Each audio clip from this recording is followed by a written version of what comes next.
Assalamualaikum warahmatullahi wabarakatuh. Selamat pagi semuanya. Perkenalkan, nama saya Maulidia Putri Amalia. Saya dari kelompok 4. Pada pagi hari ini kami ingin mempresentasikan tentang teknik dan strategi pengelolaan sumber belajar. Sebelum kami memulai presentasi, kami ingin mengucapkan terima kasih kepada Bu Ratna Nurinaja selaku dosen pengampu mata kuliah sumber dan media belajar.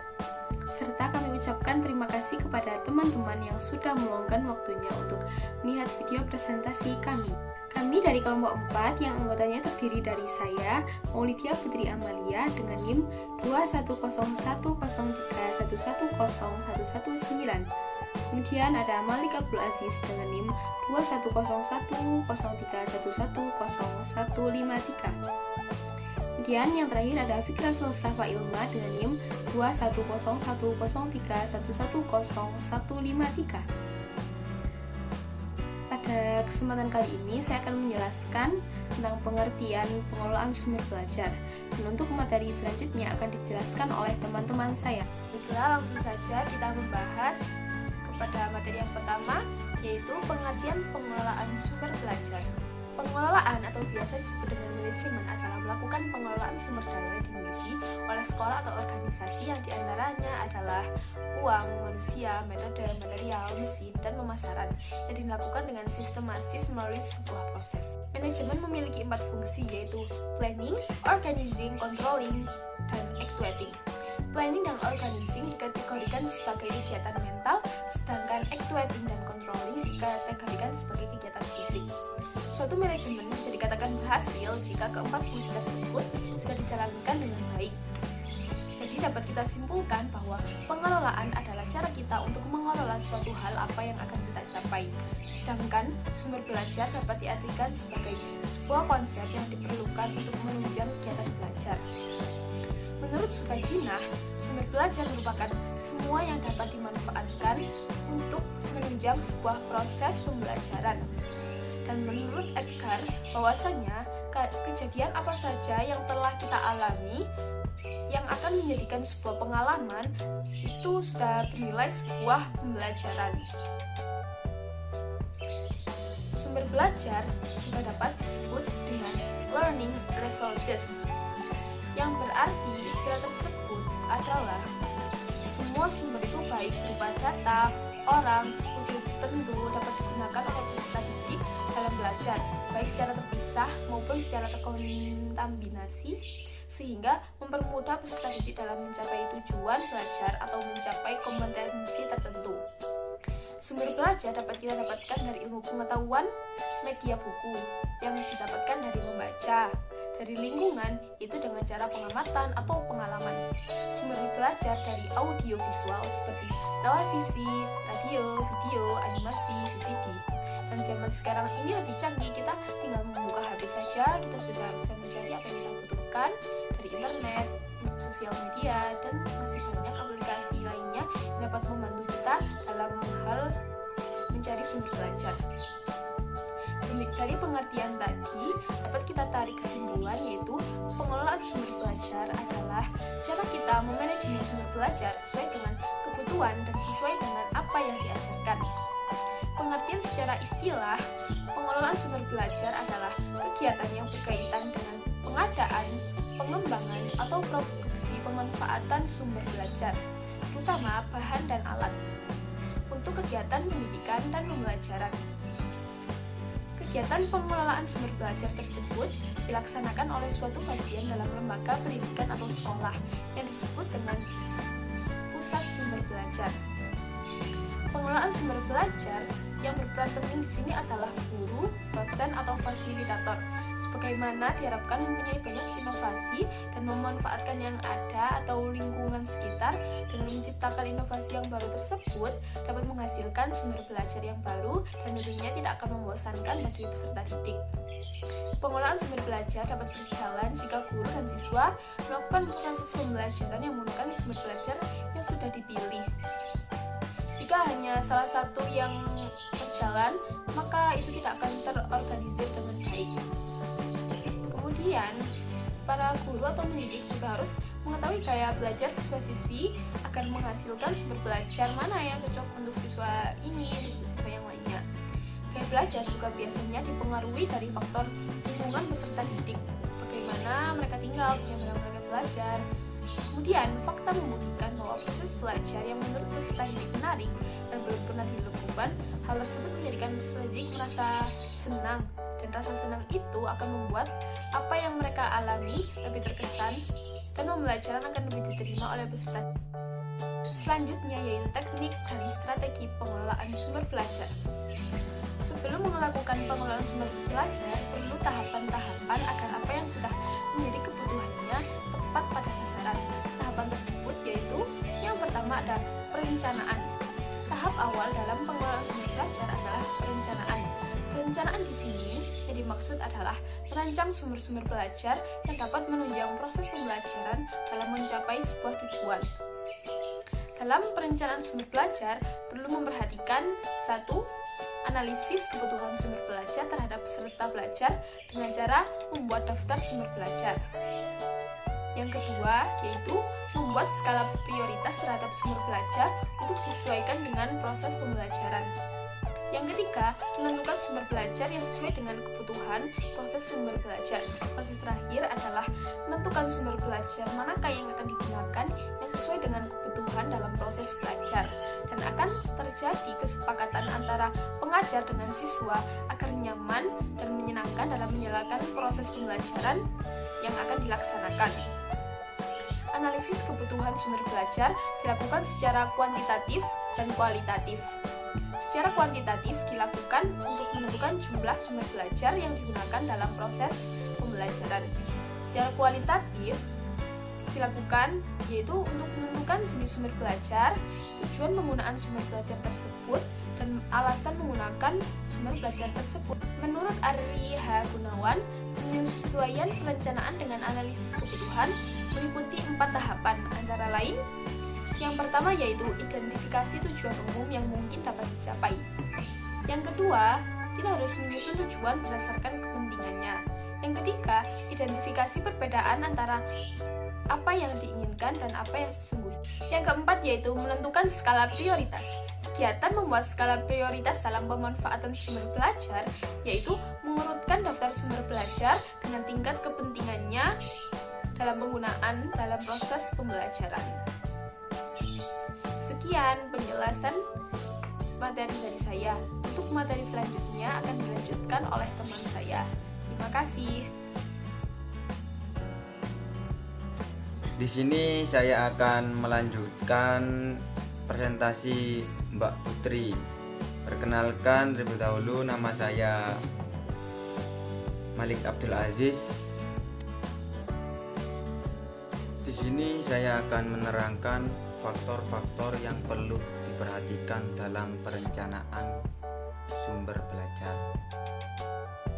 Sebelum kita melakukan suatu pembelajaran, kita harus bisa memilih beberapa sumber belajar yang kita bisa manfaatkan.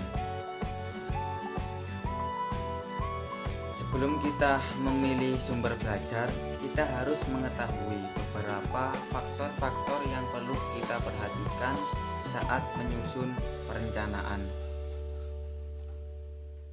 Memilih beberapa sumber belajar, salah satunya jenis-jenis belajar yang ditentukan berupa sumber belajar cetak ataupun non cetak.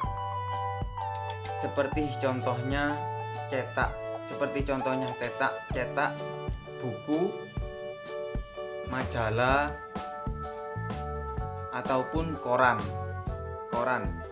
Lalu non cetak merupakan sebuah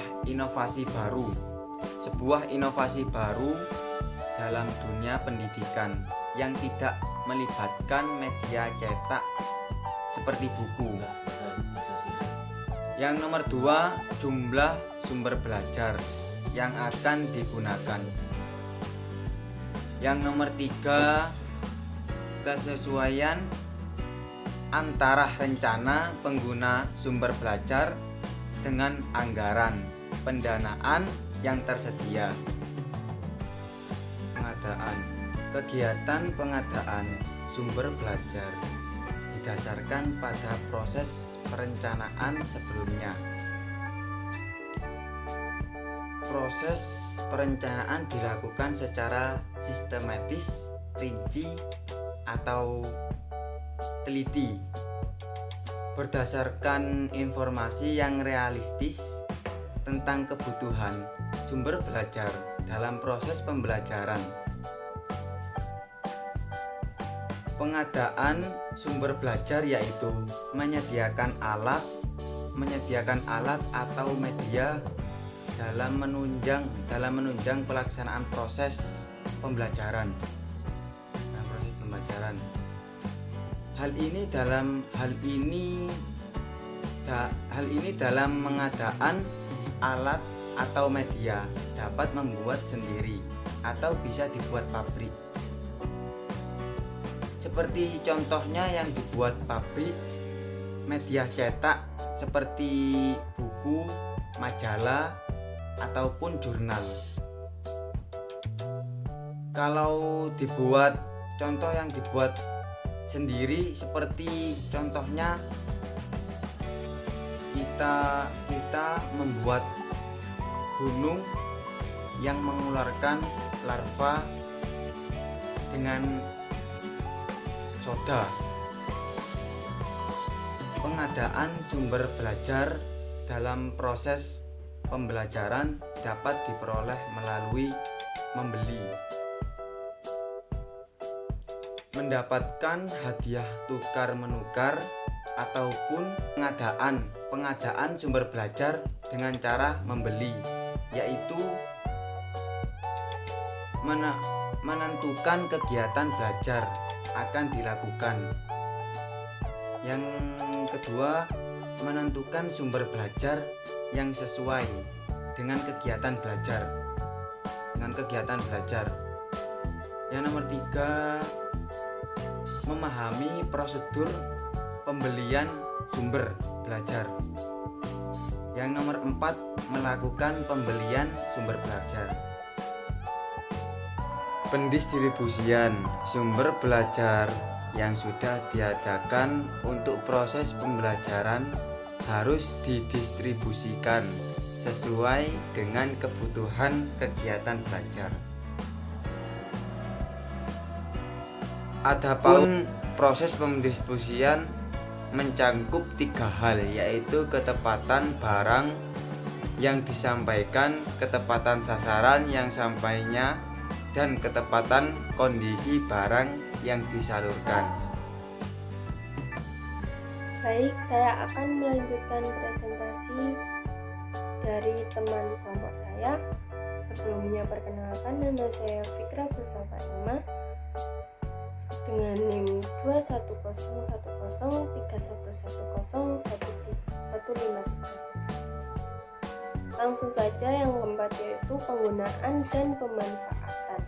Penggunaan dan pemanfaatan ini terdapat strategi yang dapat diterapkan atau digunakan dengan memanfaatkan sumber belajar yang ada.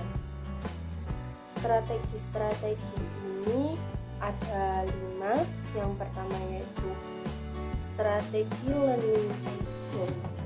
Strategi learning by doing ini menggunakan metode simulasi belajar dengan melakukan apa yang hendak dipelajari.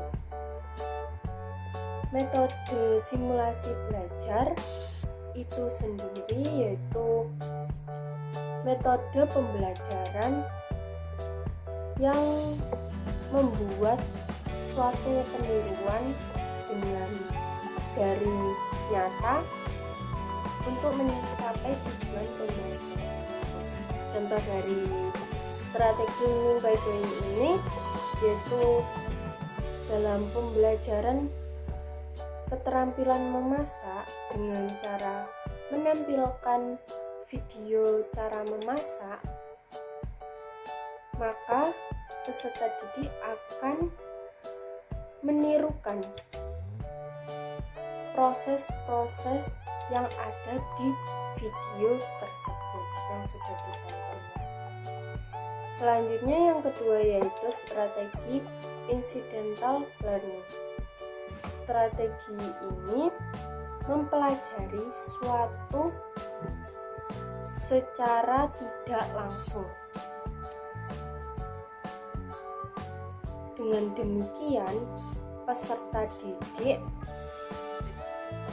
dapat mempelajari sesuatu melalui hal yang menarik menurut mereka.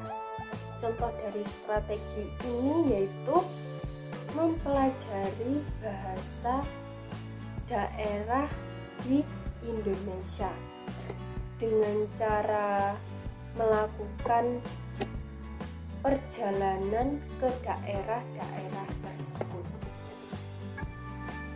Yang ketiga yaitu strategi learning by reflection. Strategi ini mempelajari suatu dengan mengembangkan ide atau gagasan tentang subjek atau apa yang akan dipelajari. Dengan ini peserta didik diharapkan untuk mendengarkan atau menyimak suatu objek untuk dituangkan kembali. Contoh dari strategi ini yaitu memberikan video tentang informasi binatang terbesar di dunia. Maka peserta didik disuruh untuk menuangkan dalam tulisan apa yang sudah mereka tonton sebelumnya. Selanjutnya yang keempat yaitu strategi case-based learning. Strategi ini mempelajari sesuatu berdasarkan kasus-kasus yang sudah terjadi mengenai apa yang akan dipelajarinya. Contoh dari strategi tersebut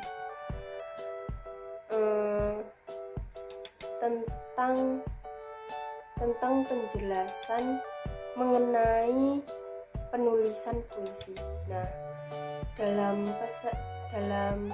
contoh tersebut peserta didik dapat menyerap informasi dari narasumber atau orang lain. Seperti itu. Yang terakhir yaitu strategi learning by exploring. Strategi tersebut mempelajari sesuatu dengan cara melakukan explore terhadap suatu apa yang akan dipelajari dan didorong untuk peserta didik ini melakukan atau memahami, mencari suatu pengetahuan materi tersebut dengan cara melakukan sendiri atau mandiri. Dari contoh ini bisa dengan sebelum guru melakukan pembelajaran, siswa dapat mencari atau mengeksplor dengan mandiri materi-materi yang akan disampaikan dan bisa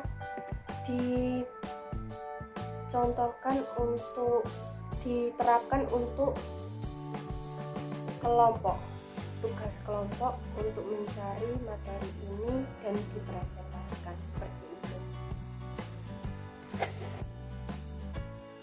Selanjutnya ada beberapa faktor yang dapat mempengaruhi usaha pemanfaatan sekitar sebagai sumber belajar. Faktor pertama yaitu kemauan tenaga pengajar. Di faktor pertama ini, jika tenaga pengajar tidak mempunyai kemauan, maka tidak ada proses pembelajaran atau pemanfaatan sekitar sebagai sumber. Lalu faktor kedua yaitu kemampuan tenaga pengajar untuk dapat melihat sekitar yang dapat digunakan untuk pengajaran. Jadi tenaga pengajar juga harus mampu melihat di sekitarnya apa yang bisa digunakan untuk proses pembelajaran bagi tenaga pengajar tersebut. Yang terakhir, faktor kemampuan tenaga pengajar untuk dapat menggunakan sumber sekitar dalam pembelajaran. Pemanfaatan sumber belajar tersebut harus sesuai dengan tujuan, kondisi, dan lingkungan belajar peserta. Jadi tenaga pengajar juga harus mampu menggunakan sumber belajar tersebut. Pemanfaatan sumber belajar tersebut harus sesuai dengan tujuan, kondisi, dan lingkungan belajar peserta. Jadi tenaga pengajar sebelum melakukan proses pembelajaran harus menentukan atau memilih memakai sumber belajar bagaimana dan penggunaannya bagaimana. Seperti itu. Sekian dari kelompok kami, kurang lebihnya mohon maaf. Wassalamualaikum warahmatullahi wabarakatuh.